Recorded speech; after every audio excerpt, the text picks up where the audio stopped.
आपको रोज देने वाली नहीं, रोजगार के बारे में सोचना चाहिए, क्योंकि रोज देने वाली और रोज लेने वाली दोनों ही रोजगार खोजती हैं। तो आप सभी को जो कल बीता रोज दिवस की, जो रोज डे, पता नहीं कौन कौन सा डे, चॉकलेट डे और हग डे, वैलेंटाइन डे, दुनिया भर का जितना भी डे चलता है, सबकी एक साथ शुभकामना। अब देखिए, बात आई रोजगार की। घुमा फिरा के आपको रोजगार चाहिए। अगर आप बेरोजगार हैं तो आपको कोई नहीं पूछता है। तो उम्मीद करते हैं आपने भी टारगेट बनाया होगा कि 2021 मेरा खाली नहीं जाना है। 2021 में दबा के भर्तियां हैं, बहुत सारी एजेंसी परीक्षाएं करा रही हैं, लगातार परीक्षाएं चल रही हैं और कुछ अभी नोटिफिकेशन आने वाला है। और अगर आप यूपी में हैं तो आपके लिए और ज़्यादा ब्राइट चांसेस हैं। तो यूपी की बात तो फिलहाल अभी हम नहीं करेंगे। हम आज जो है चर्चा पे, जिस विषय पे चर्चा करने आए हैं वो है एसएससी एमटीएस 2020। SSC MTS 2020। अब 2020 का जो नोटिफिकेशन आपको आया गया 2021 में आया है और इसका पेपर अक्टूबर या नवंबर में होना है। कब होना है? अक्टूबर या नवंबर में। तो नोटिफिकेशन आ गया है आपका 5 तारीख को, 5 फरवरी को, और 5 फरवरी से फॉर्म भरना स्टार्ट हो गया है। लास्ट डेट है आपका 20 मार्च। आप 20 मार्च तक फॉर्म भर सकते हैं। तो इसी के बारे में हम लोग आज जानेंगे। पेपर कैसे होता है, कितने स्टेज में पेपर होता है, कितना आप नंबर ला सकते हैं तो आपको ये जॉब मिल सकती है, आपको कहाँ कहाँ पोस्टिंग मिल सकती है, पोस्टिंग कितने दिन की, मतलब कितने दिन आपको हफ्ते में जॉब करना पड़ेगा, कितने घंटे जॉब करना पड़ सकता है, क्या क्या आपको सैलरी मिलने वाली है, प्रमोशन का क्या स्कोप है, ये सारी चीज़ें मैं आपको बताऊंगा। तो चलिए स्टार्ट करते हैं। सबसे पहले पेपर के कैसा पेपर आने वाला है और प्रीवियस का पेपर कैसा गया, कट ऑफ क्या था, उन सारी बातों का हम जिक्र करेंगे। तो सबसे पहले पोस्ट की बात कर लेते हैं। एसएससी एमटीएस 2016 में जो पोस्ट आई थी उसमें 11,000 के समथिंग पोस्ट था। फिर 2019 वाला जो अभी चल रहा है डॉक्यूमेंट वेरिफिकेशन का, अभी डेट आया, डॉक्यूमेंट वेरिफिकेशन के लिए एडमिट कार्ड डाउनलोड हो रहा है। जो लोग उसमें हैं उनको तो सबसे पहले मेरे तरफ से बहुत बहुत बधाई। जो लोग नहीं हैं वो बिल्कुल हिम्मत नहीं तोड़ेंगे, क्योंकि हार तो उसे ही मिलती है ना जो लड़ता है, जो संघर्ष करता है। तो हो सकता है इस बार नहीं हुआ, लेकिन आज की बार एमटीएस हो जाएगा। टारगेट एमटीएस को ही बना लीजिए, क्योंकि एमटीएस दूर है, उसको बना के चलेंगे तो शायद और भी परीक्षाएं उसी में समेटते हुए निकल जाएंगी। और सबसे बड़ी बात, एसएससी की तैयारी जो करता है उसके लिए बाकी सारी परीक्षाएं आसान सी लगने लगती हैं। तो चलिए बात करते हैं।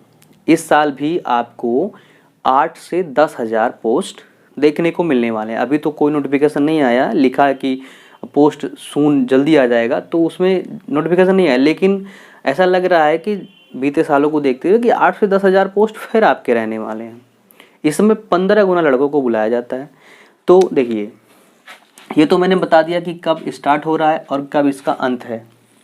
पोस्ट आपके हो जाएंगे 8,000 से 10,000 तक, ठीक है, ये बातें हो गई। फीस आप लोग सब जानते हैं, 100 रुपया लगता है,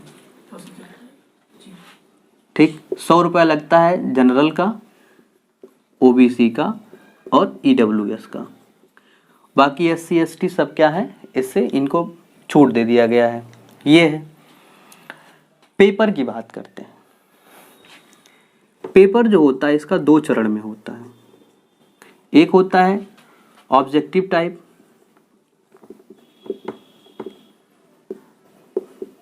और एक होता है डिस्क्रिप्टिव। डिस्क्रिप्टिव होता है। ऑब्जेक्टिव टाइप आपका 100 नंबर का होता है, जो कि 4 खंडों में बटा होता है। 25 क्वेश्चन होंगे आपके रीजनिंग के, 25 क्वेश्चन, 25 होंगे आपके मैथ के, 25 होंगे आपके जीएस के और 25 होंगे आपके इंग्लिश के। मार्क्स कितने एलोकेट किए जाएंगे? 1 मार्क्स, 1 मार्क्स, 1 सबके लिए 1 और 1। तो टोटल कितने हो जाएंगे? 25, 25, 25, 25, टोटल 100 मार्क्स आपके हो जाएंगे। 100 नंबर का पेपर होगा। नॉर्मलाइजेशन इसमें भी होना है। फॉर्म इसमें भी दबा के पड़ने वाला है। कम से कम 18 से 20 लाख फॉर्म पड़ेगा। क्योंकि इसलिए मैं बोल रहा हूँ 18 से 20 लाख फॉर्म, इसकी जो एलिजिबिलिटी होती है एलिजिबिलिटी, योग्यता जिसको आप बोलते हैं, योग्यता, वो आपकी है 10th पास। और आप जानते हैं 10th पास बहुत बच्चे बेरोजगार घूम रहे हैं। ग्रुप डी का आप आलम देख ही रहे हैं, सारे बच्चे इसमें भी आने वाले हैं, क्योंकि फीस इसका कम है इसलिए सब लोग भर देते हैं। तो 10th पास है। एज क्या है, 2 ग्रुप में आपका एज है, 18 से 25 एक ग्रुप का है, 18 से 27 एक ग्रुप का है। मतलब कुछ जो 18 से 25 वाले में और 18 से 27 वाले में भी आ जाएगा। कुछ पोस्ट होंगे जो केवल 18 से 27 के लिए होंगे, कुछ पोस्ट होंगे जो 18 से 25 के लिए होंगे। ये बात हो गई एलिजिबिलिटी क्राइटेरिया। अब बात कर लेते हैं डिस्क्रिप्टिव पेपर में क्या आएगा। डिस्क्रिप्टिव पेपर में भी आपके 2 तरीके से क्वेश्चन पूछे जाएंगे। एक होता है लेटर राइटिंग, पत्र लेखन, और एक होता है निबंध। 50 नंबर के होते हैं और इसमें स्लैश लगा होता है, मतलब कि या तो आपको पत्र लिखना या फिर निबंध लिखना है। और इसमें भी ऑप्शन मिल जाते हैं आपके, ये 50 मार्क्स के होते हैं, इसमें भी आपको ऑप्शन मिल जाएगा। मतलब 5-6 टॉपिक रहेंगे, कोई एक लिखना रहेगा। वो जब आप एक स्टेज क्वालिफाई करेंगे तब मैं इसके बारे में आपको अच्छे से जानकारी दूंगा कि आपको पत्र लिखना उसमें फ़ायदा करेगा कि निबंध लिखना फ़ायदा करेगा, तो उसके बारे में भी बात नहीं करते हैं। सबसे अच्छी बात है कि ये होता है क्वालिफाइंग नेचर का, मतलब कि आपको इसमें 17.5 नंबर लाने होते हैं। 50 में 17.5 नंबर, इतना अगर आप ले आए तो आप पास हैं। मेरिट जो बनती है आपकी वो ऑब्जेक्टिव से बनती है। मेरिट, इसी 100 नंबर से आपकी मेरिट बनेगी। अभी तक की जो मेरिट गई है 2016 वाली, वो मिनिमम मार्क्स था 126 नंबर। कितना था, 126 नंबर। अरुणाचल प्रदेश का, कहाँ का था, अरुणाचल प्रदेश का। ये 126 नंबर था और ऊपर तो बढ़ते जा रहे थे। अब 126 कितने में था, पहले 150 नंबर का पेपर होता तो 150 में था 126। बोले तो जनरल का मैं बता रहा हूँ, ओबीसी का नहीं बता रहा हूँ, जनरल का। तो ये था आपका 84% 84% जनरल की मेरिट थी। फिर अभी जो आया है 2019 का चल रहा है सेशन, उसमें भी ऐसा लग रहा है कि 100 में कम से कम 80 तक जनरल जाने वाले हैं। कम से कम की मैं बात कर रहा हूं, ये भी कम से कम थी, ये कम से कम 80 तक जाने वाले हैं। और अगर इसी अकॉर्डिंग में देखा जाए तो जो 2020 की वैकेंसी है इसके लिए कम से कम 80 से 85 फिर जनरल की होने वाली है। ये नॉर्मलाइजेशन के बाद की बात मैं कर रहा हूँ, सब कुछ फाइनल सिलेक्शन की बात है। ये नहीं कि डिस्क्रिप्टिव के लिए बुला लिया गया। डिस्क्रिप्टिव के लिए तो आपको 70-75 नंबर से बुलाना चालू कर देंगे। ये है नॉर्मलाइजेशन के बाद पूरा ओवरऑल कट ऑफ में बात किया, ठीक है। तो अगर अच्छा ये जनरल की बात है। ओबीसी के लिए, अगर ओबीसी की मैं बात करूँ मिनिमम कट ऑफ, तो आप -5 नंबर कर लीजिएगा, ज़्यादा नहीं, -5 नंबर कर सकते हैं। इसका मतलब अगर मैं ओवरऑल इस साल की बात करूं तो जनरल जो हैं वो अगर 90 नंबर ले आते हैं तो अपना आपको सिक्योर महसूस करें कि वो कोई ना कोई पोस्ट कहीं ना कहीं तो पाई जाएंगे किसी न किसी डिपार्टमेंट में। और ओबीसी जो हैं वो 85, ऐसे ही 5-7 नंबर कम करके SC ST देख लें, और इसी 85 के बराबर में हो जाएंगे EWS वाले भी इसी के आसपास। तो यही आपकी मेरिट रहने वाली है। तो इतनी बातें आपने देखा। पेपर कैसे होगा, 25 question reasoning, 25 question math, 25 GS, 25 English. Time duration इसमें आपको दिया जाएगा 1 घंटा। कितना दिया जाएगा, 1 घंटा, जैसा कि SSC देती आई है। 100 क्वेश्चन 1 घंटा, तो वही होगा। लेवल हाई स्कूल का पेपर है तो थोड़ा सा लेवल डाउन रहेगा, थोड़ा सा क्या, बहुत ही इजी पेपर आता है, इसीलिए तो इतना ज़्यादा मार्क्स चला जाता है। 82-83%, 84%। सिंगल एग्ज़ाम भी है तो इसलिए मार्क्स भी दबा के जाते हैं। नॉर्मलाइजेशन तो और मार्क्स बढ़ा दिया है। तो आपने समझा कि पेपर कैसे होता है। अब बात करते हैं कि पोस्टिंग कहाँ होगी, कितने दिन आपको काम करना पड़ेगा, आपकी कितनी सैलरी होगी, प्रमोशन का क्या क्या स्कोप है, क्या प्रमोट हो पाएंगे या नहीं प्रमोट हो पाएंगे, ये सारी बातें करते हैं। चलिए स्क्रीनशॉट इसका ले लीजिए जानकारी के लिए।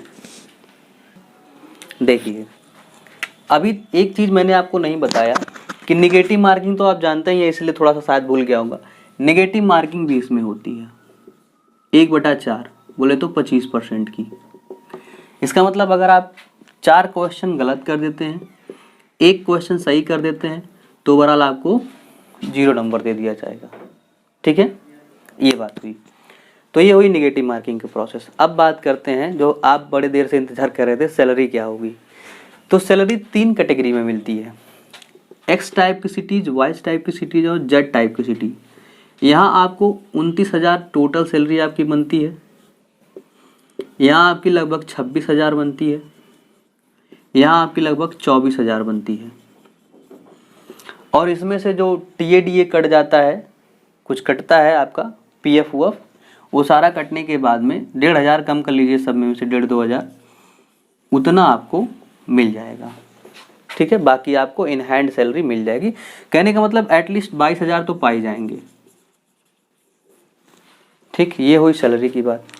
सैलरी प्रमोशन देख लीजिए कैसे होता है। प्रमोशन के भी स्कोप हैं। सबसे पहले प्रमोशन के पहले पोस्टिंग देखिए। जैसा कि आपका नाम है इसका multitasking staff, non technical other than, तो इसमें आपसे कोई भी काम करवाया जा सकता है। आपसे झाड़ू पोछा भी करवाया जा सकता है, बाग बगीचे में जाना पड़ सकता है, ऑफिस में भी आप रह सकते हैं। मतलब कुछ भी आपको डिपार्टमेंटल कहीं भी काम दे दिया जाएगा, किसी भी डिपार्टमेंट में दे दिया जा सकता है। CBDT में आ जाएंगे, CBIC में आ जाएंगे, इनकम टैक्स डिपार्टमेंट में, किसी में भी, GST डिपार्टमेंट में आप 4th क्लास के कर्मचारी बन जाएंगे। इसके बाद आपको अगर आपके पास कोई पर्सनल क्वालिटी है, जैसे आप टाइपिंग कर लेते हैं, ड्राइविंग कर लेते हैं, या कुछ और में कला में निपुण हैं, तो उसका आपको काम दे दिया जाएगा। ठीक है, पोस्टिंग ऐसे ही होती है। प्रमोशन का क्या स्कोप है? प्रमोशन है 2 साल तक तो आप ट्रेनिंग पे रहेंगे, इसके बाद आपका ऑफिशियल एग्जाम होता है, उसमें आप एग्जाम देके प्रमोट कर सकते हैं। ये तो हुआ प्रमोशन की बात। ट्रांसफर का क्या प्रोटोकॉल है? ट्रांसफर देखिए, ट्रांसफर डिपार्टमेंटल होता है। कैसे होता है? डिपार्टमेंटल। बोले तो अगर आप CBDT डिपार्टमेंट में हैं, समझ लीजिए दिल्ली में आप CBDT डिपार्टमेंट में हैं, और आप चाहते हैं कि मेरा राजस्थान में हो जाए, UP में हो जाए, गुजरात में हो जाए, महाराष्ट्र में हो जाए, कहीं चाहते हैं, तो आपका ट्रांसफ़र CBDT डिपार्टमेंट में ही होगा। अब ये सोचिए कि आप GST डिपार्टमेंट में, आप CBDT में आ जाइए, डाक विभाग में आ जाइए, ऐसा नहीं है। आप जिस डिपार्टमेंट में उसी डिपार्टमेंट में आपका प्रमोशन हो सकता है, अगर आपके सीनियर अधिकारी चाहेंगे तो। ठीक है, ये रही प्रमोशन की बात। काम कितने घंटे आपको करना पड़ेगा? आपका वर्क आवर क्या होने वाला है? तो वर्क आवर जो होगा आपका लगभग 8 से 8.5 घंटे फिक्स टाइम होता है।